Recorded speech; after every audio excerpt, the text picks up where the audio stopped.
Salut Zotac, c'est Notchan. On le dit souvent, c'est la crise.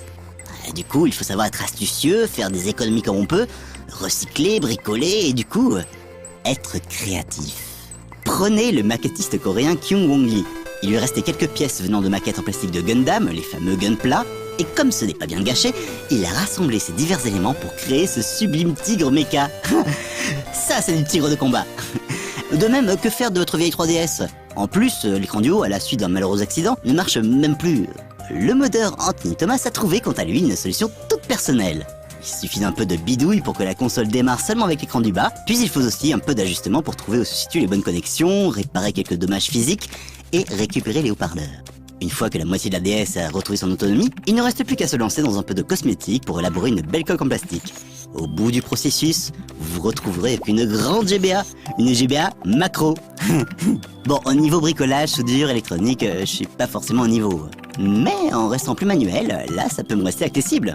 Un peu de carton, de colle et quelques élastiques et hop, un exosquelette. Du moins, juste un bras pour commencer. Pour cela, on peut s'inspirer des vidéos de Crazy Petey qui maîtrise bien ce genre de bricolage. Il montre aussi sur sa chaîne de partage Tubesque comment se fabriquer une lame secrète comme dans Assassin's Creed ou encore des griffes de Wolverine. Si on n'est pas du tout dans le bricolage mais simplement qu'on verse dans le recyclage artistique, la créativité est également de mise. Par exemple, l'illustrateur Alexander Astor a eu la brillante idée de recréer des couvertures de romans pulp, les célèbres Pulp Fiction, qui raconteraient la saga des androïdes de Dragon Ball Z.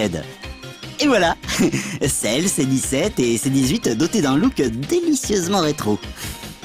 Et pour que l'on puisse continuer à regarder nos animés, à explorer les autres facettes de nos cultures préférées, continuer à faire preuve de créativité dans la paix et l'amour universel, les otaku savent être solidaires. La preuve, le dimanche 17 mai, les otaku ont défilé à Akihabara pour dire non au racisme et montrer 4 otak, cela dépasse toutes les frontières.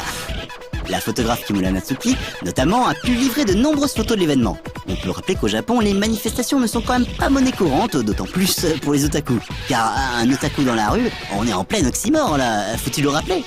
Ce qui prouve que l'amour de nos séries préférées peut être unifiant. Il peut se révéler plus fort que les discours de haine qu'on nous serre à l'envie et qui auraient malheureusement tendance à se banaliser. Bref, on a beau être calme, au bout d'un moment, c'est bien de dire qu'il faut arrêter les bêtises aussi. C'est pourquoi, après ce bref sursaut, et jusqu'au prochain, je vous dis à la prochaine les otak.